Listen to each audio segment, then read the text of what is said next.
Education और education दोनों का ही मतलब शिक्षा होता है, ग्रोथ और फ्यूचर पर सीधा असर डाल रहे हैं। क्या कुमार 6 क्लास में इवन कि तुमने भी नोटिस किया होगा कि पूरे चैप्टर्स में अगर 20 क्वेश्चन है तो तुम्हारा टीचर सिर्फ और सिर्फ 2 से 3 क्वेश्चन ही या तो उसने सिर्फ कि a + b to the whole square को हम लोग यूज कहाँ करें, सिर्फ और सिर्फ मेरा ही मेथड अप्लाई करना है, यानी उनके अकॉर्डिंग सिर्फ 2 + 2 ही 4 होता है।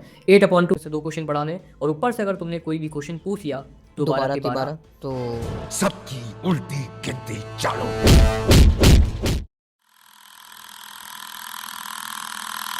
क्या यही लेवल रह गया है हमारे स्कूलिंग सिस्टम का? प्रोडिगल साइंस प्रोडिगल साइंस क्या होता है? प्रोडिगल साइंस क्या होता है? जिस तरह से क्या कहता है? प्रोडिगल साइंस एक सब सुन क्या ऐसे करेंगे हम लोग कम्पीट। कंपटीशन तो छोड़ दो, एक इलेक्ट्रॉन कितना होता है वो सब बाहर में इलेक्ट्रॉन कितना होता है बाहरी कक्षा में ये सब क्यों होता है? ऐसे हम बन पाएंगे इसके पर्सन? और क्या इन्हीं फेक डिग्री से हमारा फ्यूचर ब्राइट हो रहा है? विधायक बनना है, विधायक, ये सब से कुछ नहीं होगा। अरे पढ़ेंगे तब न पता चलेगा। You looking so gorgeous. Plus b का whole cube, a³ + b³ + 3a b + a² b actually 3a² b + 3ab²। खटार खोलना है, यादव ने दूध बेचेंगे। अब लालू यादव को सरकार आ गया, अब सब ठीक होगा।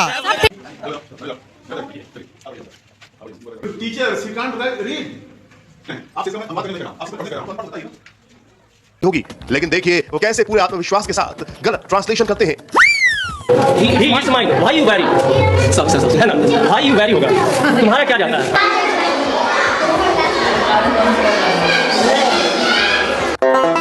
बिहार के नालंदा की तरह कैमूर जिले में भी सरकारी टीचर्स के आपके पेट में हंसते हंसते बल पड़ जाएंगे। हो गया। हाँ, दूसरा हिंदी को दर्शन करते हुए मैं खाया था यस तुम जाते हो वो हाँ मैं पढ़ना था।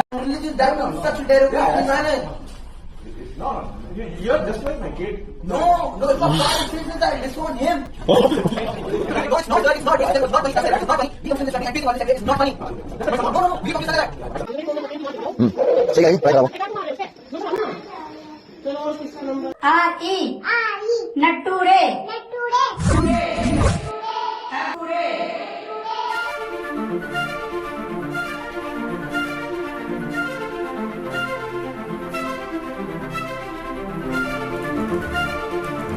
bensound.com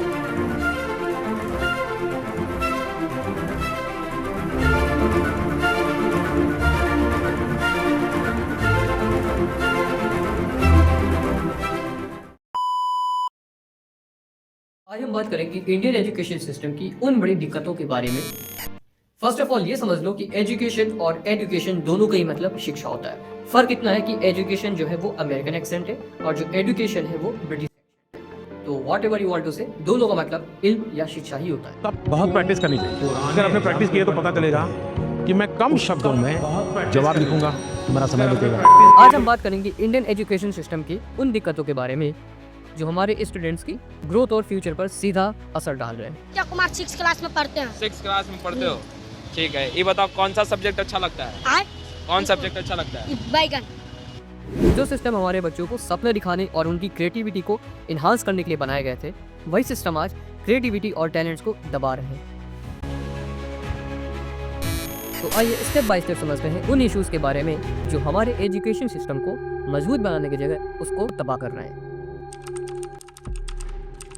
हमारे स्कूल्स और कॉलेजेस में सेलेक्टिव टीचिंग बहुत ही आम हो गई है। इवन कि तुमने भी नोटिस किया होगा कि पूरे चैप्टर्स में अगर 20 क्वेश्चन है तो तुम्हारा टीचर सिर्फ और सिर्फ 2 से 3 क्वेश्चन ही पढ़ाएगा। अब इसके दो मतलब है, या तो उस टीचर को सारे क्वेश्चन आते नहीं है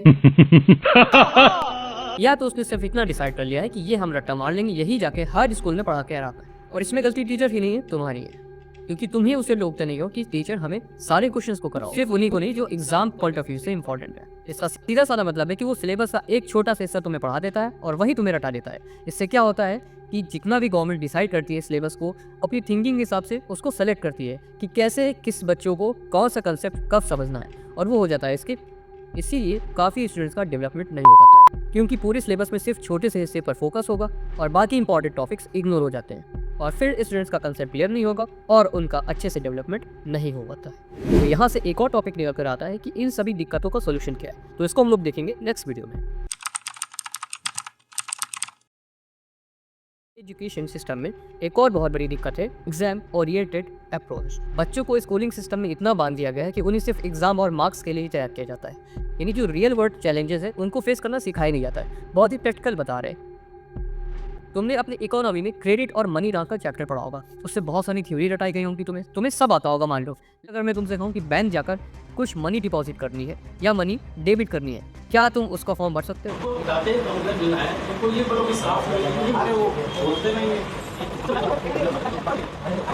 ये होता है कि हम लोग जब रियल वर्ल्ड चैलेंजेस को फेस करते हैं तो हम लोग की ये पढ़ाई धरी की धरी रह जाती है।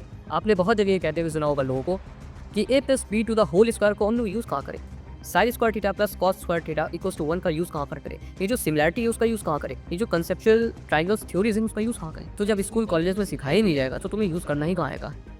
अगर तुम बोर्ड में हो, 10th में हो, 12th में हो, तुम्हें अभी ये भी नहीं पता होगा कि आगे के स्कोप्स क्या है। इवन कि मैं भी जब बच्चों से बात करता हूँ कि हाईस्कूल के बाद क्या डिसाइड किया है तुमने, तो उनके पास इंजीनियरिंग और डॉक्टर्स के अलावा कोई ऑप्शन ही नहीं बचता है, इवन कि उन्हें पता ही नहीं है। तो ये हाल है हम लोगों का, यह हम लोगों के एजुकेशन सिस्टम का। एक डिस्क्लेमर कि मैं स्कूल के खिलाफ नहीं, स्कूलिंग सिस्टम के खिलाफ हूँ। मैं एजुकेशन के खिलाफ नहीं हूँ, एजुकेशन सिस्टम के खिलाफ हूँ।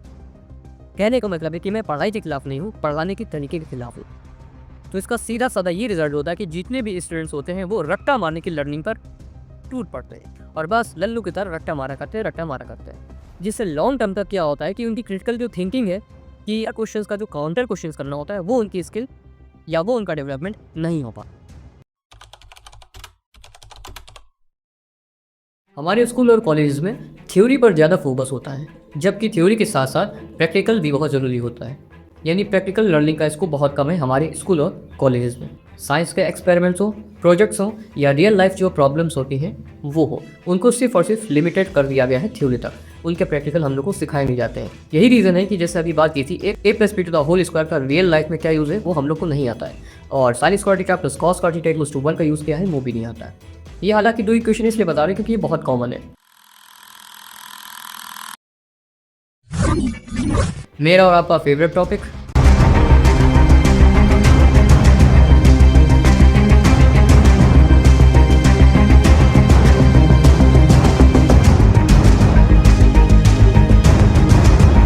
मैं तुम्हें अपना पर्सनल एक्सपीरियंस देता हूँ। मैंने कई कॉलेजेस में और स्कूल्स में ऐसे टीचर देखे हैं कि जैसे मान लो स्कूल का मालिक छत पर खड़ा होता हो और सभी मोहल्ले वाले से कहता हो कि आओ मेरे स्कूल में वैकेंसीज खाली है, आकर पढ़ा दो। उन टीचर्स को ना नॉलेज है, उन्हें क्या पढ़ाना है वो भी नहीं पता है, स्कोप क्या है वो भी नहीं पता है, किस सब्जेक्ट्स पर कैसी पकड़ है वो भी नहीं पता है, और किस सब्जेक्ट को कैसे पढ़ाना है वो भी नहीं पता है। इवन कितने जाहिल से जाहिल टीचर मैंने देखे हैं कि आपकी सिलेबस क्या है, क्या पढ़ाना है वो भी नहीं पता। मतलब गवर्नमेंट सिलेबस को ऐसे PDF डाउनलोड करने की सलाह देती रहती है कि इसी के अकॉर्डिंग तुम्हें सिलेबस कवर करना है, लेकिन अमूमन टीचर्स को यही नहीं पता है कि आपके साल का सिलेबस क्या है। ये तुम्हारे स्कूल में भी तुमने देखा होगा, सिलेबस कुछ और है, पढ़ाया कुछ और जा रहा है, और फिर जब बोर्ड्स के एग्जामिनेशन में अलग अलग क्वेश्चन आते हैं तो बच्चे बैठे रहते हैं। टीचर्स का रोल आप लोग की ज़िंदगी में एक गाइड और मेंटोर की तरह होता है, और अगर वही डिमोटिवेट रहेंगे तो आपकी पढ़ाई कैसे होगी। और इनमें से सबसे जाहिल और कूड़ा टीचर तो वो होते हैं जो कहते हैं कि सिर्फ और सिर्फ मेरा ही मेथड अप्लाई करना है।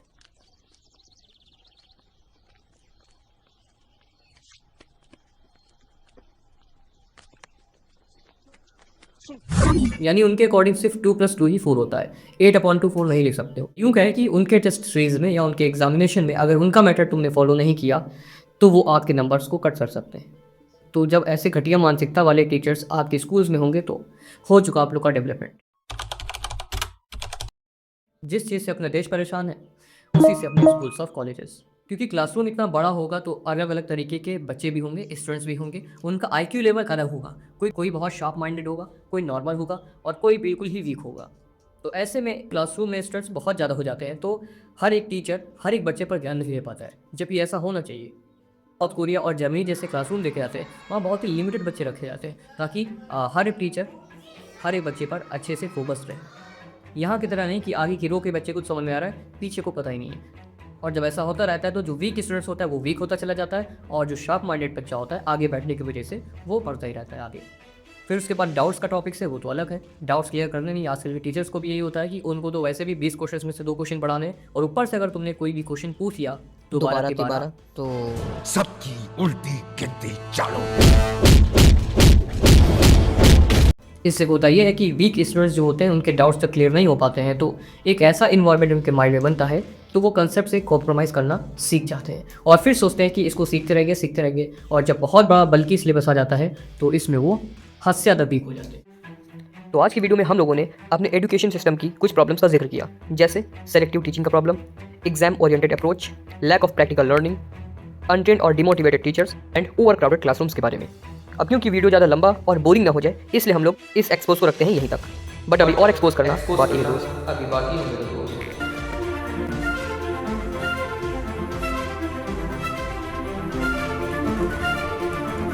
bensound.com